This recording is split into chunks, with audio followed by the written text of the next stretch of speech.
Hey there, beautiful joy seeker, and welcome back to the I Am Changing podcast. I'm your host, Kaz Humphreys, and I'm a change facilitator. Welcome, Change Tribe, to episode 67 of the podcast. I sat and reflected on the year that is completing 2025. It's been a doozy, hasn't it? It's been a year of very deep, very profound awareness for me personally and for the clients that I see. It's been a year of surrendering to the finality of some lessons. And I'm finding myself not goal setting at the moment. I'm in a place of really deep reflection. And normally, and this is Yuletide, we're in the 12 days of Christmas. And this is where we can forecast the energy of what we observe in these 12 days for what the coming 12 months will forecast what we're going to be doing. And so I'm finding normally this is a time I'll be doing some business planning and setting out my goals, creating a word for the year, doing all of the things based on law of attraction principles. And this year, and I talked about it in my latest blog called Is Alignment the New Coaching Tip? I talk all about forgetting about goal setting and start aligning with your heart. Your heart will lead the way. So let's get into that. Recovery from cancer is never ending. It's not spoken about much, this topic, and I think that's because cancer is a tough topic at the best of times to discuss safely. It's a little bit taboo. It's a little bit, oh, I don't want to trigger the person, or it's, I don't want to talk about cancer because it brings up all of the feelings. And there's a societal expectation that once treatment is over, the patient goes back to the status quo and everyone expects you to return to normal. But here's the thing, that reality is that there's the normal doesn't exist anymore. You are now a new normal. You're the recovered or the recovering patient. And so cancer, the experience of cancer teaches you the lesson of change, that we grow and evolve, and the lesson reminds us that we never remain the same. The experience of cancer teaches the patient the importance of regularly tuning up their physical body to ensure optimal functionality. However, when you pair recovery from oncology treatment or treatments with what menopause brings and those changes within your mind and body, big changes are required. Those changes aren't just physical. You need a different mindset to be able to accommodate where the changes in your body are happening. And people say, well, why is that? Well, the reality is your chemistry changes with age.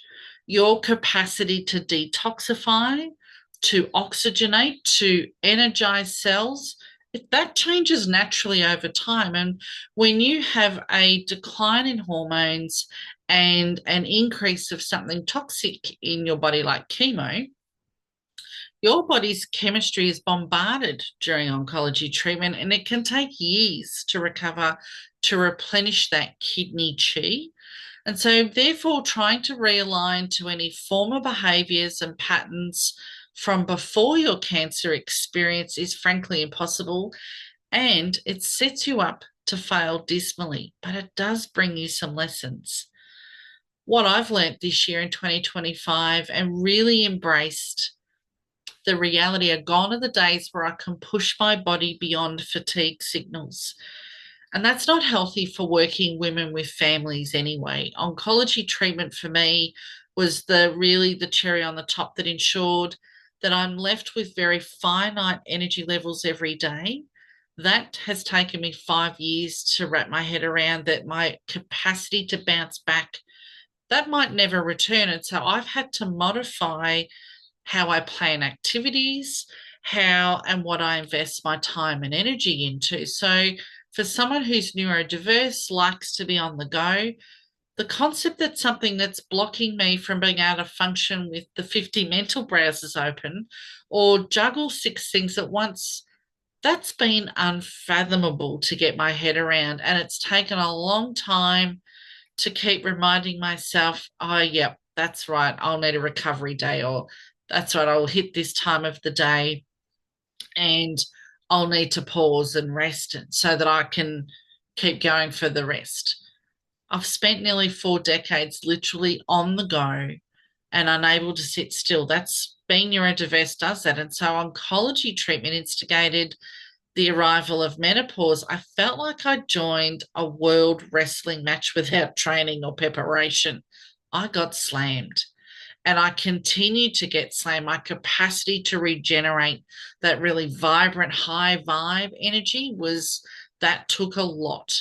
And so to feel sane, I had to address, and this is going to be a little bit vulnerable for me in this episode, I had to address the loss of the expectation that I would recover to who I was before I was diagnosed and started treatment.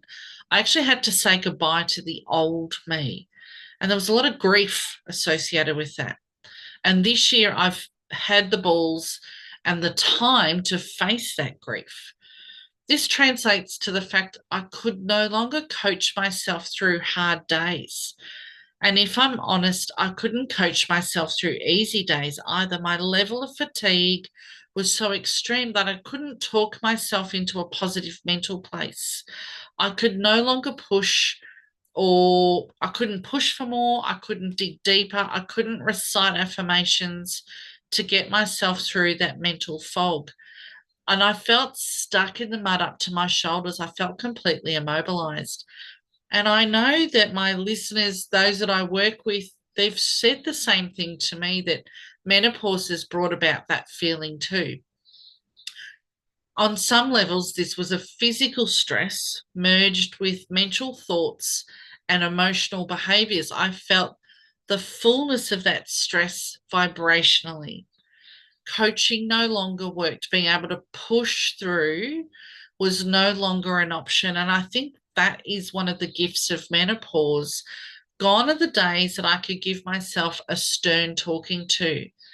And the beauty of this gift of realizing that I couldn't push anymore, what I learned this year was I had to feel into a new alignment.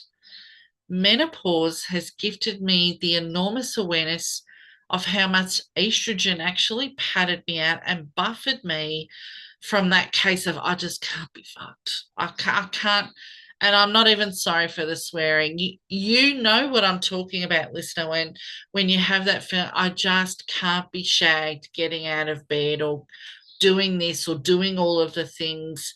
I just have to pick one thing today. And if that's getting out of bed and putting on pants, so be it. And on the other side of the cancer experience, I found myself in a place called nowhere. It's liminal in nature where space and time have very little relevance. And I've grown tired of making plans that I can't sustain. My creative mind likes to do all of the things, but my body can't honor the promise. And this has been a year where we've had to just shelf all of the creative goals and arrive. I know for me in 2025, I've arrived at the mature awareness that I'm both neurodiverse and menopausal. The loss of estrogen has unmasked my neurodiversity, and this translates into my hormones no longer mask my neurospiciness. I'm now a fully fledged Karen. There are no holds barred now. I say fuck probably way too much and I don't care. And I'm trying to keep that Karen part of me happy and lean into life rather than coach my way through it. Because I can't push myself to function without observing the emotion of that space in that moment. I need to actively listen to what my body needs or is even capable of. That's actually not a bad thing. I was always tired of trying to do more. And when I've reflected, I realized the depth of that fatigue of pushing in my 30s and in my 40s. And now I'm beginning to relish stillness and know what that feels like. I was tired in the last 5 years. I realized I've been tired of grinding and pushing and doing and having the big list and ticking off all the things. And honestly, just thinking about anything associated with have to, that now actually feels super uncomfortable. These days, I'm aligning, I'm connecting with what feels right. I'm aligning with the bodily sensations of feeling good. And you know what? That's my full-time job these days, is to take really good care of myself. I'm treating myself with kindness. I'm not coaching my way through. And for me now, and I've been coaching for 20 years, for me, coaching infers pushing, yet alignment invites stillness, recuperation. It invites curiosity. And you know what? The truth is, I know that I'm not alone. I know when I speak to perimenopausal and menopausal women and their partners and their children, they actually all agree. My clients tell me similar menopause transition stories. And in fact, I hear these stories all the time from my networks, my friends, my clients. You know, everywhere I go, the mature woman expresses her frustration at the expectations placed upon them. And the mature man doesn't understand why he's now feeling disconnected from his partner. And the estrogen that was once there buffering out and padding, she'll be right, I can push through and I'll be nice and I'll keep the peace. When estrogen goes, all of that fucking shit goes out the window with it. The reality is menopause is a kicker of asses and not just ours. The decline of estrogen teaches women that our energy changes daily and we can't pretend to perform and repeat a big day in, day out. We're just simply not designed that way. And ladies, I'm sorry to be the bearer of bad news, but if you're menopausal, the likelihood is that you'll plan for a big day rather than trying to back it up day after day after day, because without estrogen and without your body compensating and creating new pathways, you're going to feel fatigue. So we have to release the rigidity of fixed routines and lean into that toolbox on a daily basis. So, what I say to myself, what I say to people now is try asking yourself, what do I need right now? What do I need today? And allow your body to share with you a sensory response. You might like to even close your eyes and just take a couple of breaths and think about that to-do list and lean into what can you hear? What can you see? What might you be tasting or smelling? And how does your body react to that to-do list? Does it feel upright and straight and comfortable? Or can you feel tension creeping in? And take note of where that tension is, because you can do something with it. Allow the answer or your awareness of what you need to do and that action to arise. Because sometimes the most important thing a menopausal woman can do is just breathe and practice stillness. After all, during menopause, the scientific research shows us that a woman rewires her entire brain. Once the estrogen goes, your brain has to do neural pathways in a new and different way. Your body has to function without the estrogen there. Is it any wonder our thinking becomes foggy, or our memory lags, or you can't perform like a 30-year-old circus monkey anymore? It's time, ladies, to use your wisdom that you've gained over these years since your period first started and lean into that wisdom of what you need rather than who you can prove yourself to. And that's what I really embodied this year, is what do I need rather than what do I have to prove. Menopause is the rewiring of puberty. You get to psychologically revisit all of your unresolved emotional trauma from your pubescent years. And guess what? You're going to have fun with that, because we all have stuff when our period starts. It's full on, it's cyclic. We think, all right, I've had my first period, I'm done. And then it comes again every fucking month. And that's a lot to take in. And then we're up and we're down and we're left and we're right. And I would not be a teenage girl again to save myself. Menopause, therefore, is not a time for coaching style discipline.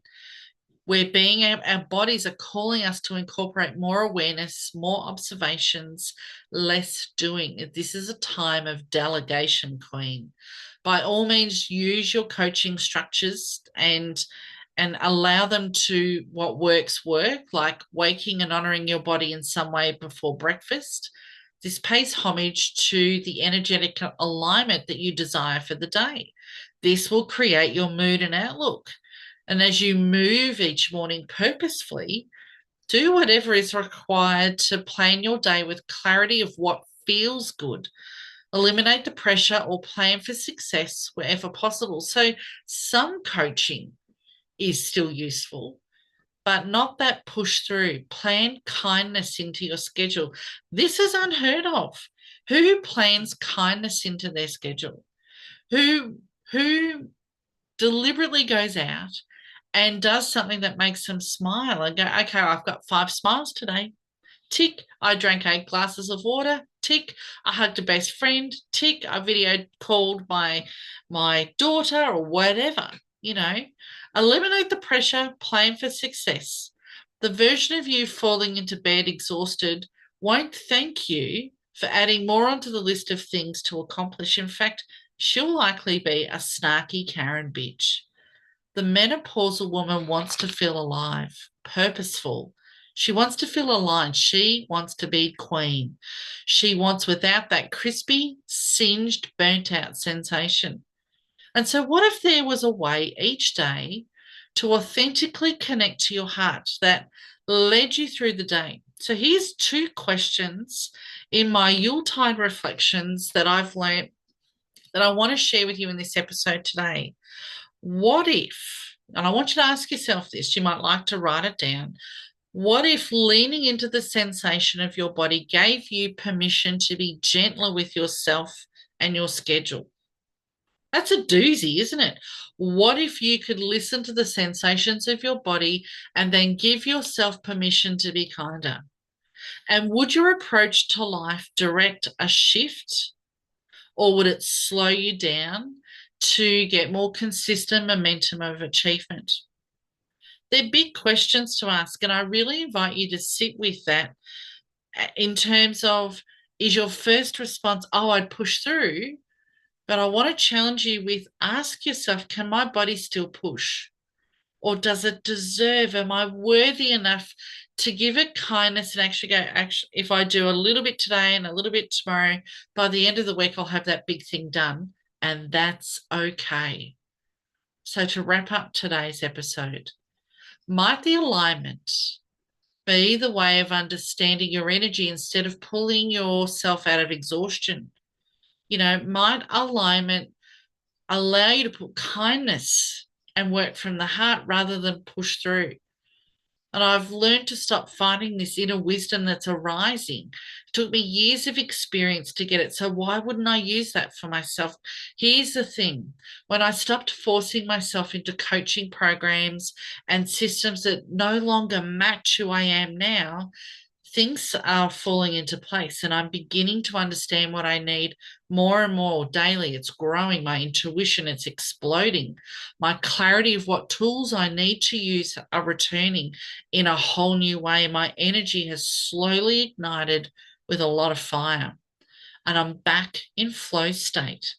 Not the same dynamic output, it's different. I'm in repurposing. I don't need to learn anything new in one sense. And so let me wrap up by asking you this question to reflect on as we enter another year. Do you want to align and embrace your flow state too? It's a big question.